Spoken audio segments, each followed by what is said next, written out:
All right, so it's the heat of the summer right now. I went fishing this morning and the water temperature was 92.5 degrees.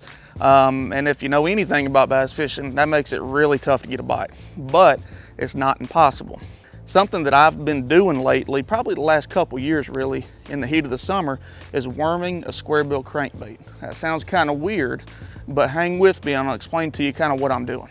And when I talk about worming a crankbait, what I'm essentially doing, I'm throwing a shallow squarebill crankbait that's good with its deflection properties. I'm throwing it towards shallow cover, mainly laydowns, falling down trees in the water. And when I do, I'll make a short little pitch, but I'm not moving that squarebill with my reel. What I'm doing, I'm moving that squarebill actually with my rod tip so I can cast it out, and I'm fishing it like a worm. I'm pulling it, and the only thing I'm using that reel for is to take up slack line.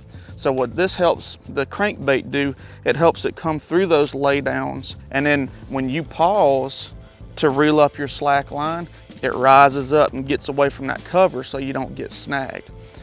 Now when you are worming a crankbait, it's very important to do repetitive casts, and probably more important now than any other time of year. And I say that because as the water temperatures get hotter, bass do what a human do. They get lazy. The hotter it gets, the lazier we get. So bass aren't always eating your crankbait when you're worming it. They're not eating it because they're saying, well, there's a bluegill, let me go eat it, I'm starving. Sometimes they do, but more than likely, it's because you ticked them off. You put your bait in their house and they don't like it.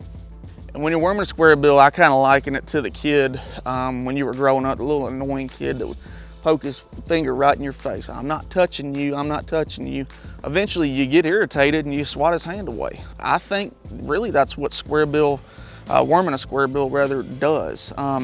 It ticks a fish off enough to where it reacts to your bait, even if it's not hungry. We call that a reaction strike. So that's why repeated casts are so critical when you're using this technique.